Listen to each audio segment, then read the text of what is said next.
जय माता दी। नवरात्रि के 9 दिनों में माँ दुर्गा के 9 रूपों की सच्चे मन से पूजा अर्चना करने से घर की सारी नकारात्मकता और जीवन की सारी बाधाएं दूर हो जाती हैं। नवरात्रि के दिनों में की गई पूजा अर्चना माँ दुर्गा बहुत जल्दी स्वीकार करती हैं और अपने भक्तों की खाली झोली को खुशियों से भर देती है। नवरात्रि के इन दिनों में माँ के 9 रूपों की अलग अलग विधि विधान से पूजा की जाती है। मान्यता है कि नवरात्रि के दिनों में माँ दुर्गा पृथ्वी पर आती है और अपने भक्तों के साथ उनके घर में वास करती हैं और उनकी हर मनोकामना पूर्ण करने का आशीर्वाद भी देती हैं। अब ये बात आप लोगों के मन में आती होगी कि नवरात्रि का यह व्रत पृथ्वी पर सबसे पहले किसने और कब किया। तो देवी भागवत पुराण में इस व्रत को लेकर एक कथा प्रचलित है। कहते हैं कि नवरात्रि के 9 दिनों में माता की उपासना करने के साथ साथ आपको इस कथा का पाठ भी जरूर करना चाहिए। श्री दुर्गा नवरात्रि व्रत कथा करने से आपको सभी 9 देवियों की कृपा प्राप्त होगी। तो कथा के अनुसार एक समय की बात है, बृहस्पति जी और ब्रह्मा जी के बीच में चर्चा चल रही थी। तभी बृहस्पति जी ने ब्रह्मा जी से कहा कि हे भगवान, आप अत्यंत बुद्धिमान, सर्वशास्त्र और चारों वेदों को जानने वाले हो, अत्यंत श्रेष्ठ हो। हे प्रभु, कृपा करके आप मेरी ये जिज्ञासा शांत कीजिए। चैत्र, अश्विन, माघ और आषाढ़ मास के शुक्ल पक्ष में नवरात्रि के व्रत और उत्सव क्यों किया जाता है? हे भगवान, इस व्रत का क्या फल है और किस प्रकार इसे करना उचित है? और सबसे पहले इस व्रत को किसने किया? हे प्रभु, मेरे मन में यह सब जानने की तीव्र इच्छा हो रही है। आप मुझ पर कृपा करके यह सब कुछ विस्तार पूर्वक मुझे बताइए। बृहस्पति जी के ऐसे प्रश्न सुनकर ब्रह्मा जी कहने लगे कि हे बृहस्पति, प्राणियों का हित करने की इच्छा से तुमने बहुत ही अच्छा प्रश्न किया है। जो मनुष्य मनोरथ पूर्ण करने वाली दुर्गा, महादेवी, सूर्य और नारायण का ध्यान करते हैं, वे मनुष्य धन्य हैं। यह नवरात्र संपूर्ण कामनाओं को पूर्ण करने वाला है। इसके करने से पुत्र चाहने वाले को पुत्र, धन चाहने वाले को धन, विद्या चाहने वाले को विद्या और सुख चाहने वाले को सुख मिल जाता है। इस व्रत को करने से रोगी मनुष्य का रोग दूर हो जाता है और कारागार में पड़ा हुआ मनुष्य बंधन से छूट जाता है। मनुष्य की तमाम विपत्तियां दूर हो जाती हैं और उसके घर में संपूर्ण संपत्तियां आकर उपस्थित हो जाती हैं। समस्त पापों को दूर करने वाली इस व्रत के करने से ऐसा कोई मनोरथ नहीं है जो सिद्ध नहीं हो सकता। यदि व्रत करने वाला मनुष्य सारे दिन का उपवास ना कर सके तो एक समय भोजन करे और उस दिन बांधवों सहित नवरात्रि व्रत की कथा का श्रवण करे। हे बृहस्पति, जिसने सबसे पहले इस महाव्रत को किया है, उसका पवित्र इतिहास मैं तुम्हें सुनाता हूँ, सावधान होकर सुनो। इस प्रकार ब्रह्मा जी के वचन सुनकर बृहस्पति जी बोले कि हे ब्राह्मण, मनुष्यों का कल्याण करने वाले इस व्रत के इतिहास को आपने मेरे लिए कहा। मैं इसे अति सावधान होकर सुन रहा हूँ। आपकी शरण आए हुए मुझ पर कृपा कीजिए। ब्रह्मा जी बोले, पीठत नाम के मनोहर नगर में एक अनाथ नाम का ब्राह्मण रहता था। वह ब्राह्मण भगवती दुर्गा का बहुत बड़ा भक्त था। उसके संपूर्ण सद्गुणों से युक्त मानो ब्रह्मा जी की सबसे पहली रचना हो, ऐसी यथार्थ नाम वाली सुमति नाम की एक अत्यंत सुंदर कन्या पैदा हुई। वह कन्या सुमति अपने के बालकपन में अपनी सहेलियों के साथ क्रीड़ा करती हुई इस प्रकार बढ़ने लगी जैसे शुक्ल पक्ष में चंद्रमा की कला बढ़ती है। उसके पिता प्रतिदिन दुर्गा की पूजा किया करते थे और होम किया करते थे और उस समय वह भी नियम से वहां अवश्य उपस्थित होती थी। एक दिन वह सुमति अपनी सखियों के साथ खेलने चली गई और भगवती के पूजन में उपस्थित नहीं हुई।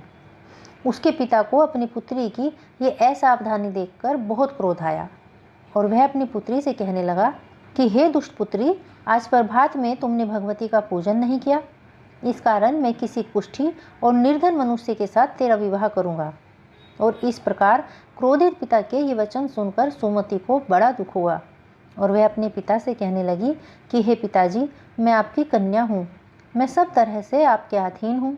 जैसे आपकी इच्छा हो आप मेरा विवाह कर सकते हैं। होगा वही जो मेरे भाग्य में लिखा है। मेरा तो इस पर पूर्ण विश्वास है। मनुष्य न जाने कितने मनोरथों का चिंतन करता है, परंतु होता तो वही है जो भाग्य में विधाता ने लिखा है। जो जैसा करता है उसका फल भी उस कर्म के अनुसार ही मिलता है, क्योंकि कर्म करना मनुष्य के अधीन है, लेकिन फल तो देव के अधीन है। अपनी कन्या के मुख से ऐसे निर्भयता से कहे हुए वचन सुनकर उस ब्राह्मण को और अधिक क्रोध आया। तब उसने अपनी कन्या का एक कुष्ठी के साथ विवाह कर दिया और अत्यंत क्रुद्ध होकर अपनी पुत्री से कहने लगा कि जाओ, अब जल्दी जाओ और जाकर अपने कर्मों का फल भोगो। देखें, केवल भाग्य भरोसे रहकर तुम क्या करते हो। अपने पिता के इस प्रकार के कटु वचनों को सुनकर सुमति अपने मन में विचार करने लगी कि हाय, मेरा बड़ा दुर्भाग्य है जो मुझे ऐसा पति मिला। इस तरह अपने दुख का विचार करती हुई वह सुमति अपने पति के साथ वन चली गई और उस भयानक वन में कुशा युक्त उस स्थान पर उन्होंने वह रात बड़े कष्ट से व्यतीत की।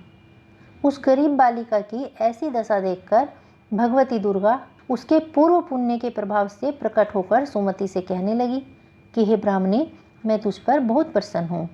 तू जो चाहे वर मांग सकती है। मैं प्रसन्न होने पर मनोवांछित फल देने वाली हूँ। इस प्रकार भगवती दुर्गा का वचन सुनकर वह ब्राह्मणी कहने लगी कि आप कौन हैं जो मुझ पर प्रसन्न हुई हैं और मुझसे यह सब कह रही हैं, और अपनी कृपा दृष्टि से मुझ दासी को कृतार्थ करें। ऐसा उस ब्राह्मणी का वचन सुनकर देवी कहने लगी कि मैं आदि शक्ति हूँ और मैं ही ब्रह्मा, विद्या और सरस्वती हूँ। मैं प्रसन्न होने पर प्राणियों के दुख दूर कर उन्हें सुख प्रदान करती हूँ। हे ब्राह्मणी, मैं तुझ पर तेरे पूर्व जन्म के पुण्य के प्रभाव से प्रसन्न हूँ। मैं तुझसे तेरे पूर्व जन्म का वृत्तांत सुनाती हूँ, सुन। तू पूर्व जन्म में एक निषाद की स्त्री थी और अति पतिव्रता थी। एक दिन तेरे पति निषाद ने चोरी की और चोरी करने के कारण तुम दोनों को सिपाहियों ने पकड़ लिया और ले जाकर जेल खाने में कैद कर दिया। उन लोगों ने तुझे और तेरे पति को भोजन भी नहीं दिया और इस प्रकार नवरात्रि के दिनों में तुम दोनों ने ना तो 9 दिन तक कुछ खाया और ना ही जल पिया, और इस कारण तुम्हारा 9 दिन का नवरात्र का व्रत हो गया। हे ब्राह्मणी, उन दिनों में जो व्रत हुआ उस व्रत के प्रभाव से प्रसन्न होकर मैं तुम्हें मनोवांछित वस्तु दे रही हूँ। तुम्हारी जो भी इच्छा हो सो मुझसे मांग लो।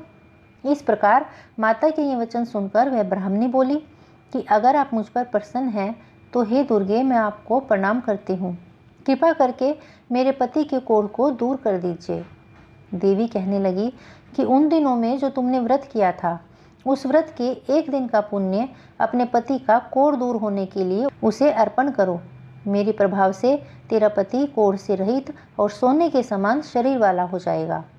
ब्रह्मा जी बोले। इस प्रकार माता के ये वचन सुनकर वह ब्राह्मणी बहुत प्रसन्न हुई और अपने पति को निरोग करने की इच्छा से ठीक है ऐसा बोली।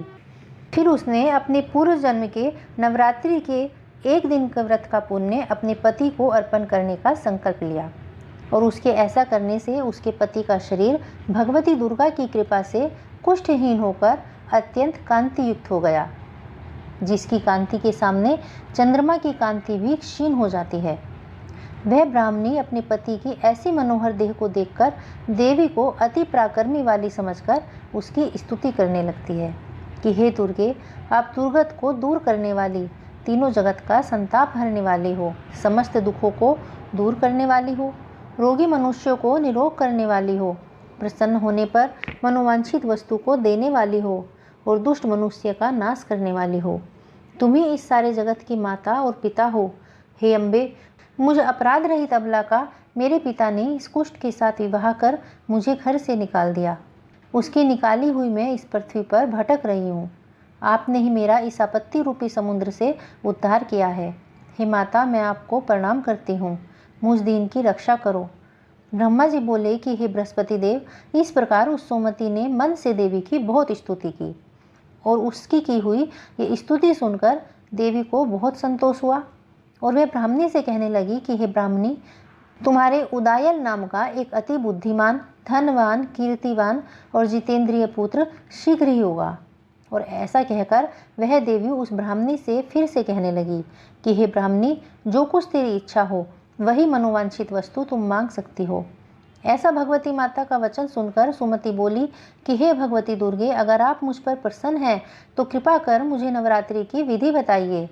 हे दयावती, जिस विधि से नवरात्र व्रत करने से आप प्रसन्न होती हैं उस विधि और उसके फल को मेरे लिए विस्तार से वर्णन करें। इस प्रकार उस ब्राह्मणी ये वचन सुनकर दुर्गा कहने लगी कि हे ब्राह्मणी, मैं तेरे लिए संपूर्ण पापों को दूर करने वाली नवरात्र व्रत की विधि को बतलाती हूँ, जिसको सुनने से तमाम पापों से छूटकर मोक्ष की प्राप्ति हो जाती है। आश्विन मास के शुक्ल पक्ष की प्रतिपदा से लेकर 9 दिनों तक विधि पूर्वक व्रत करें। यदि दिन भर का व्रत ना कर सकें तो एक समय का भोजन करें। पढ़े लिखे ब्राह्मणों से पूछकर घट स्थापना करें और वाटिका बनाकर उसको प्रतिदिन जल से सींचें। महाकाली, महालक्ष्मी और महासरस्वती की मूर्तियां बनाकर उनकी नित्य विधि सहित पूजा करें और पुष्पों से विधि पूर्वक अर्घ्य दें। बिजोरा के फूल से अर्घ्य देने से रूप की प्राप्ति होती है। जायफल से कीर्ति, दाख से कार्य की सिद्धि होती है। आंवले से सुख और केले से भूषण की प्राप्ति होती है। इस प्रकार फलों से अर्घ्य देकर यथाविधि हवन करें। खांड, घी, गेहूँ, शहद, जौ, तिल, बिंब, नारियल, दाख और कदम्ब इनसे हवन करें। गेहूँ होम करने से लक्ष्मी की प्राप्ति होती है। खीर व चंपा के पुष्पों से धन और पत्तों से तेज और सुख की प्राप्ति होती है। आंवले से कीर्ति और केले से पुत्र प्राप्त होता है। कमल से राज सम्मान और सुख संपत्ति की प्राप्ति होती है। व्रत करने वाला मनुष्य इस विधान से होम कर अपने आचार्य को अत्यंत नम्रता के साथ प्रणाम करे और यज्ञ की सिद्धि के लिए उसे दक्षिणा दे। इस महाव्रत को पहले बताई हुई विधि के अनुसार जो कोई करता है उसके सब मनोरथ सिद्ध हो जाते हैं। इसमें तनिक भी संशय नहीं है। इन 9 दिनों में जो कुछ दान आदि किया जाता है उसका करोड़ों गुना फल मिलता है। इस नवरात्रि के व्रत करने से ही अश्वमेध यज्ञ का फल मिलता है।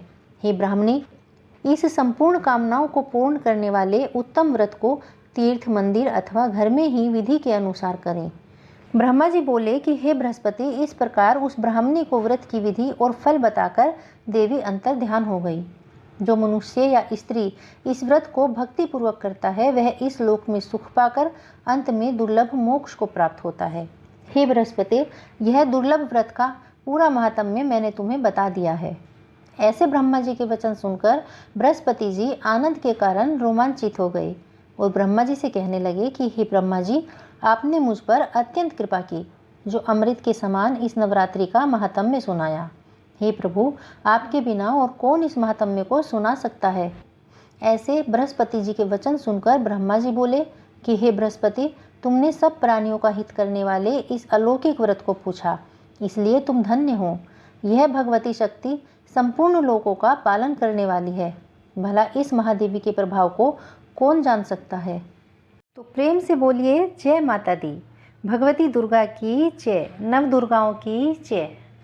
अगर आपको ये कथा पसंद आई हो तो इस वीडियो को लाइक करके इस चैनल को सब्सक्राइब जरूर कर लीजिएगा और नवरात्रि के इन 9 दिनों में प्रतिदिन दुर्गा सप्तशती के सभी अध्यायों को भी जरूर सुनिएगा। जय माता दी।